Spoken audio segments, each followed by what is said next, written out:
Agora são 7h21. Vamos para Brasília falar com Elson Kalinowski. Olá, Elson, bom dia.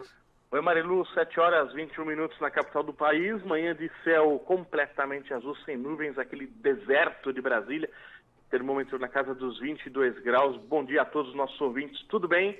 Tudo certo. Bom, conta pra gente o que está acontecendo aí no Senado, na Câmara, quais são as novidades, Elson? Bom, o Senado Federal ontem teve a última reunião, a última audiência pública de cerca de 50 debates que foram realizados, segundo o senador Paulo Paim, né, sobre a reforma da Previdência, e o relator, Tasso Gereissati, relator da PEC da reforma da Previdência no Senado, finalmente concluiu o famoso filtro pente fino sobre mais de 500 emendas que foram apresentadas. Ele retirou tudo que poderia alterar a PEC a ponto de devolvê-la para a Câmara, ou seja, mudanças efetivamente no texto que poderiam levá-la de volta para a Câmara, deixou só aquelas famosas emendas supressivas que retiram itens da PEC que veio da Câmara. Ele vai analisar, vai realizar, já está realizando praticamente um novo texto, uma última revisão com essas 70 emendas, para encaminhar para votação na semana que vem, dia 24. Um novo acordo foi feito. Havia possibilidade de encaminhar para votação nesta quarta-feira, dia 18, mas um novo acordo envolvendo a oposição, inclusive, e também o Centrão do Senado Federal, encaminhou a votação da PEC, da reforma da Previdência, em primeiro turno no Senado. Lembrando que ainda há segundo turno, data prevista para 10 de outubro. Fica então para o próximo dia 24. Só emendas supressivas, a única dúvida, ou a principal dúvida que está Gereissati, aquela mudança de fato que poderia ocorrer, seria uma emenda que eliminaria, por exemplo, o pedágio de 100% para trabalhadores que já estão na ativa e estão prestes a se aposentar, dependendo do tempo que está sendo calculado, aí ele poderia eliminar essa emenda supressiva. Então, esse é o debate por enquanto, e o que vai começar a ferver para valer agora no Senado Federal, com essa votação já em primeiro turno da PEC, é a PEC paralela. A PEC paralela está praticamente pronta, em termos de votação na CCJ, vai ser já aprovada provavelmente na esteira da PEC principal, já a partir do próximo dia 24, e já vai para o plenário também. Eles estão acelerando a ponto da PEC paralela ser aprovada praticamente 2 semanas no máximo depois da PEC principal, para poder pegar todo aquele amontoado de coisas ruins que ficaram de fora, tentar colocar de volta, endurecer ainda mais as regras e passar em 2 turnos no Senado e depois encaminhar de volta para a Câmara. Porque essa voltaria para a Câmara? Porque essa começou no Senado. Quando começa na Câmara, termina no Senado, se não tiver mudanças drásticas ou mudanças que mexam no conteúdo principal, daí volta para outra casa. Se for, da mesma forma, a PEC paralela. Se a PEC paralela for aprovada no Senado, for para a Câmara, tiver uma série de mudanças de conteúdo, volta para o Senado. Mas essa PEC paralela vai dar muito o que falar, porque inclui, por exemplo, os estados que estariam fora da reforma da Previdência na PEC principal. Os servidores públicos de estados entrariam nas mesmas regras dos servidores públicos do país, os servidores públicos nacionais, no caso da União, né?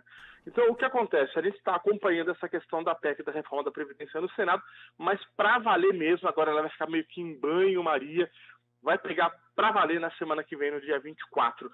Para encerrar o assunto do Senado, antes de passar para a Câmara, vale destacar que foi entregue o relatório do senador Eduardo Braga sobre a indicação de Augusto Aras para a Procuradoria-Geral da República. Segundo o Eduardo Braga, ele apresentou um relatório favorável, que vai ser analisado agora pela CCJ, não se sabe se essa semana ou a semana que vem, há pressão para que seja essa semana ainda.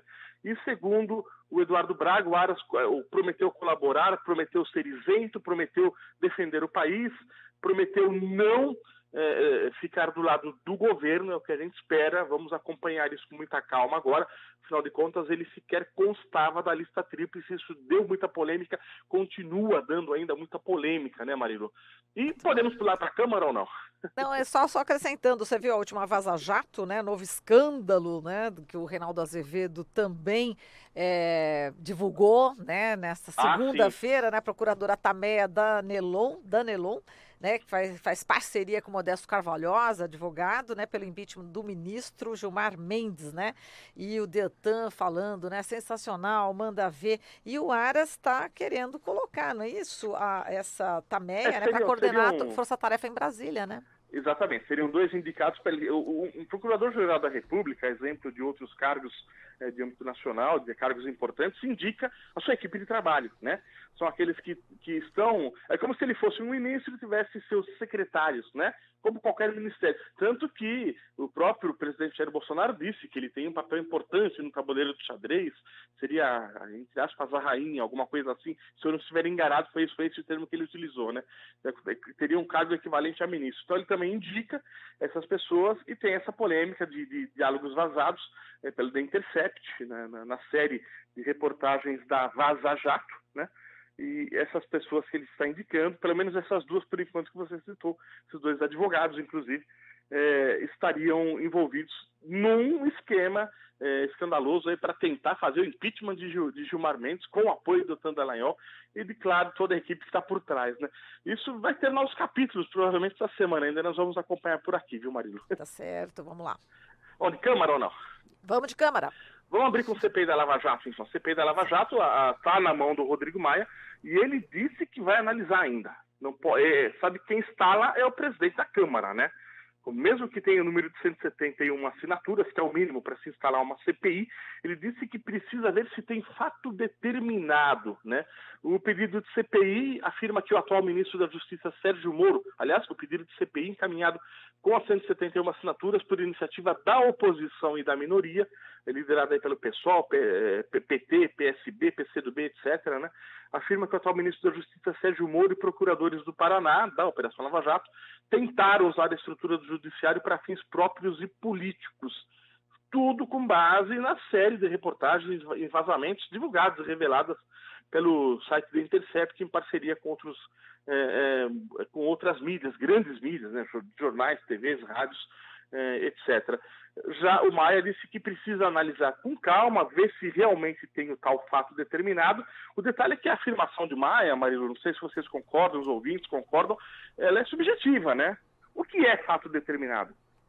Se a CPI está sendo aberta para se analisar os fatos e saber quais são os fatos em si, se apurar, como é que ele, antes de uma CPI, antes de uma análise profunda, com uma participação de uma CPI que é um processo longo, com muitos entrevistados, com muitas pessoas vindo a Brasília falar, muitas vezes arquivos fechados sendo abertos, é difícil, né? Ele falar de forma subjetiva. Aí fica aquela pulguinha atrás da orelha. E soma-se a isso, né, um grupo aí de 8 parlamentares, todos do Centrão, né, que estariam, entre aspas, né, arrependidos, falando que foram ludibriados pela oposição com relação ao que foi assinado, entre eles o Sóstenes Cavalcante, essa palavra é difícil, hein, Sóstenes, quase tão difícil quanto o Elson Kalinowski, do DEM, né? O Alexis Fontaine, outro nome difícil também, esse é do Novo, são 2 parlamentares que dizem que assinaram porque são a favor de todas as CPIs, porque quem não deve não teme. Mas essa da Lava Jato, eles não teriam assinado porque eles jamais assinariam qualquer CPI que fosse contra, por exemplo, um outro poder, no caso o Poder Judiciário, porque dizem que defendem justamente a liberdade entre os poderes, né? Defendem as instituições, né? Então, há uma preocupação, mas disse que eles não podem retirar a assinatura. Que depois que assinou e apresentou, já chegou na mão da presidência, não pode. Mas fala-se a 4 paredes nos bastidores que vão dar um jeitinho regimental, né? Um jeitinho Eduardo Cunha de fazer as coisas, né? E nós vimos muito isso, né? Que se quebrava o regimento, se buscava as famosas lacunas regimentais da Câmara dos Deputados, e são muitas, né?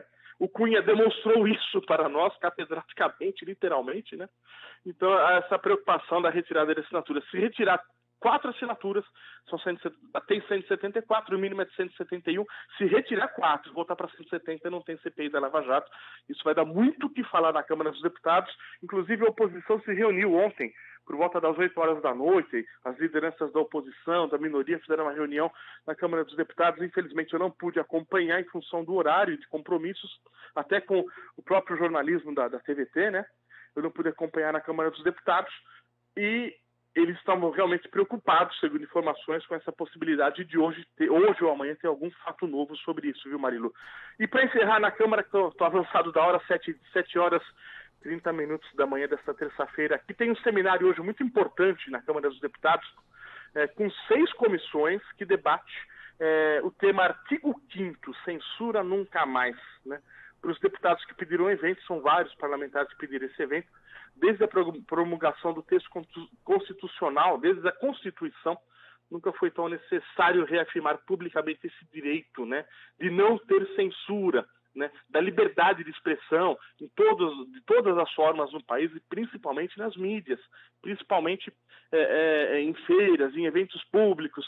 Esse debate vem em função principalmente, muito em questão também, não só principalmente, da censura da semana passada, polêmica, da tentativa de retirar livros que tratavam da questão LGBT, no Rio de Janeiro, e várias outras questões de censura que veio acontecendo, retirada de cartilhas em escolas, e até mesmo o presidente Bolsonaro dando várias entrevistas, reclamando do que vai ao ar em TVs, em rádios, e atacando a grande mídia, ou toda a mídia, grande ou não, que vai contra ele, contra os interesses do governo. Então acho que é legal acompanhar hoje esse seminário em Brasília. É o que nós temos, assim, nesse pequeno resumo de mais importante na semana aqui em Brasília, viu, Marilu? Tá certo, Elson. A gente agradece aqui a sua participação. Um grande abraço para você. Até mais. Eu que agradeço. Um abraço aos nossos ouvintes televisivos, né? Um abraço a todos. Até já. Até já. O Elson Kalinowski, de Brasília.